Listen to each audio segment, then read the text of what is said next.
Puji Tuhan, haleluya. Selamat pagi Bapak Ibu Saudara. Salam sejahtera buat kita semua. Puji Tuhan.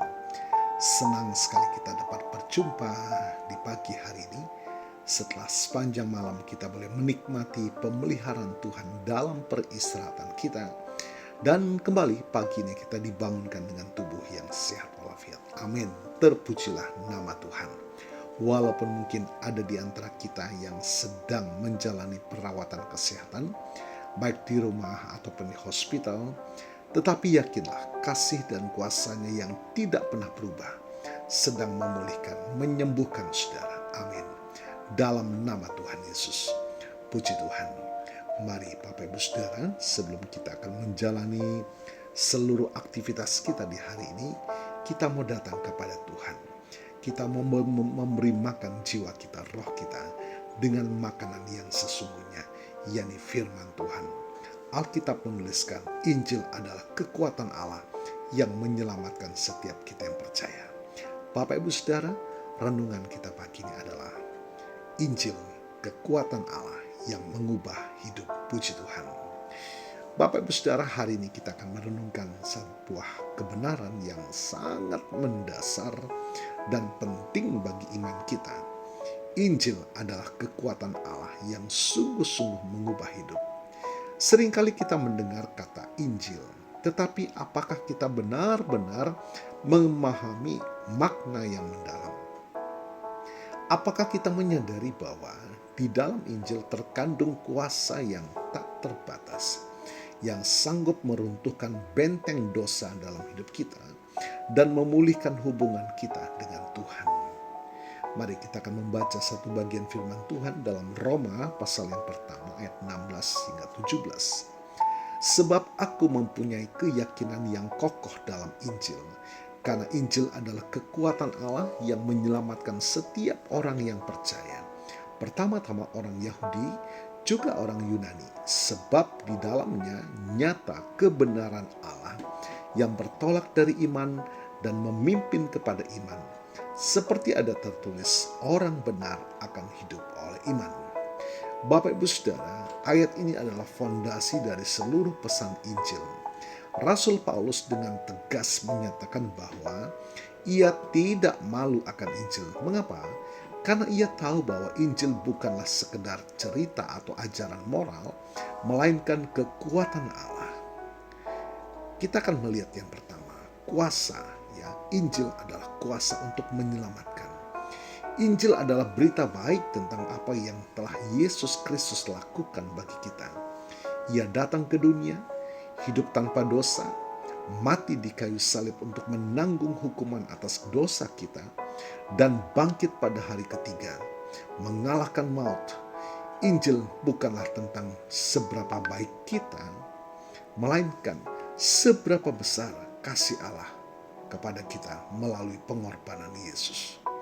Kuasa Injil terletak pada kemampuannya untuk menyelamatkan. Kata menyelamatkan di sini tidak hanya berarti terhindar dari neraka, tetapi juga berarti membebaskan dari perbudakan dosa dalam kehidupan kita sehari-hari. Ia memampukan kita untuk hidup baru, lepas dari ikatan kebiasaan buruk, amarah, kecemasan, dan keputusasaan. Bapak Ibu Saudara, pertanyaan untuk kita mengevaluasi diri. Apakah kita sudah mengalami kuasa Injil yang membebaskan ini dalam hidup kita? Atau kita masih bergumul dengan dosa yang sama, seolah-olah Injil tidak memiliki kuasa atasnya? Makna yang kedua, Bapak Ibu Saudara, kuasa untuk menyatakan kebenaran Allah. Paulus melanjutkan, sebab di dalamnya nyata kebenaran Allah. Kebenaran ini adalah standar Allah yang sempurna, yang tidak bisa kita penuhi dengan kekuatan kita sendiri. Namun melalui Injil, kebenaran ini tidak lagi menjadi penghalang yang menakutkan, melainkan hadiah yang kita terima melalui iman. Injil menunjukkan kepada kita siapa Allah yang sesungguhnya, adil dan penuh kasih. Adil karena dosa harus dihukum, penuh kasih karena Ia menyediakan jalan penebusan melalui anaknya. Kekuatan Injil mengubah pandangan kita tentang diri kita dan tentang Allah. Kita melihat diri kita sebagai orang berdosa yang membutuhkan juru selamat, dan kita melihat Allah sebagai Bapa yang penuh kasih, yang rindu memulihkan ketiga. Bapak Ibu Saudara, kuasa kasih-Nya yang penuh melimpah dalam hidup kita, yang rindu kita dipulihkan dan diselamatkan. Makna yang ketiga, Bapak Ibu Saudara, kuasa yang memimpin dari iman kepada iman. Injil adalah perjalanan, bukan tujuan akhir. Paulus mengatakan bahwa kebenaran Allah bertolak dari iman dan memimpin kepada iman. Ini berarti bahwa iman kita bukan sesuatu yang statis. Injil menggerakkan kita dari iman awal, dari percaya kepada Yesus, menuju iman yang terus bertumbuh, hidup yang terus-menerus bergantung padanya. Setiap hari, puji Tuhan, kita dipanggil untuk hidup oleh iman. Percaya bahwa janji-janjinya iya dan amin. Percaya bahwa Ia menyertai kita. Dan percaya bahwa Ia sanggup melakukan yang terbaik dalam hidup kita. Kekuatan Injil memberi kita keberanian untuk melangkah, bahkan saat kita tidak melihat jalan di depan. Bapak Ibu Saudara, jangan pernah meremehkan Injil. Jangan biarkan Injil menjadi sekedar cerita yang biasa kita dengar. Injil adalah kekuatan Allah yang hidup, yang berkuasa, dan yang sanggup mengubah setiap aspek hidup kita.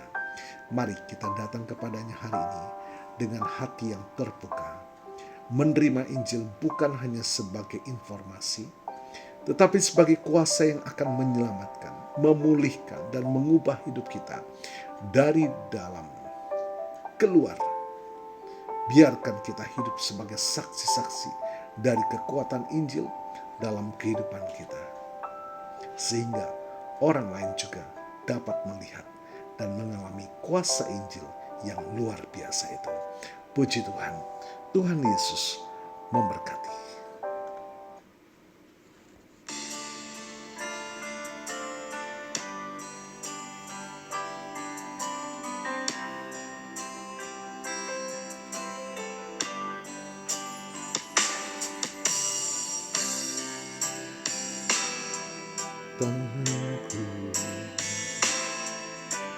Tempat perlindunganku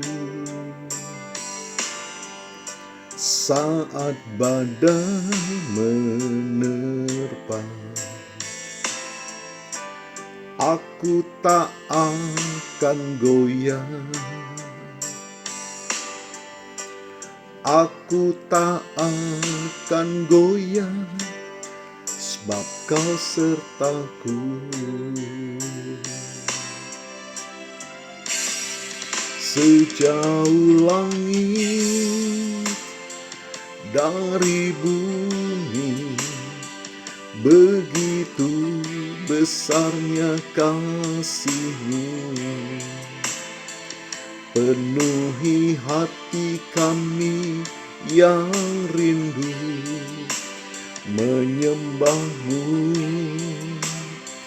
Yesus, sejauh langit dari bumi, begitu besarnya kasih-Mu. Kaulah Tuhan, kekuatanku, sukacitaku.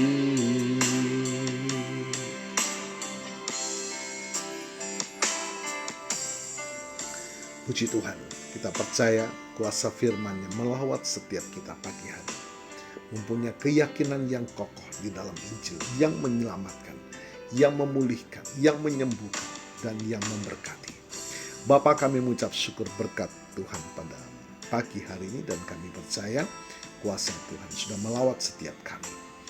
Dan hamba-Mu berdoa bagi Bapak Ibu Saudara yang berulang tahun hari ini, menikmati berkat pertambahan usia, baik ulang tahun kelahiran maupun ulang tahun pernikahan dalam rumah tangga saudara. Kiranya anugerah, keberkatan, dan kasih setia Tuhan memberkati saudara, baik dalam kehidupan pribadi maupun dalam kehidupan rumah tangga saudara. Diberkatilah dalam nama Tuhan Yesus. Puji Tuhan. Mari Bapak Ibu Saudara, kita mohonkan berkat bagi kita semua. Tuhan memberkatimu dan melindungimu. Tuhan menyinari engkau dengan wajah-Nya dan memberikan engkau kasih karunia. Tuhan menghadapkan wajah-Nya kepadamu dan memberikan engkau damai sejahtera. Bapak Ibu Saudara, terimalah berkat Tuhan atas seluruh hidupmu. Terimalah berkat Tuhan atas rumah tanggamu. Terimalah berkat Tuhan atas usaha, dagang, dan pekerjaanmu. Terimalah berkat Tuhan atas pendidikan dan masa depanmu. Dan terimalah berkat Tuhan atas iman, ibadah, dan pelayananmu kepada Tuhan. Diberkatilah engkau berlimpah-limpah, baik jasmani dan rohani, hari ini sepanjang masa, sampai Tuhan Yesus datang kembali. Di dalam berkat nama Tuhan Yesus Kristus.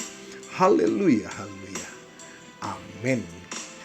Puji Tuhan. Bapak Ibu Saudara, selamat pagi, selamat beraktivitas. Tuhan Yesus memberkati.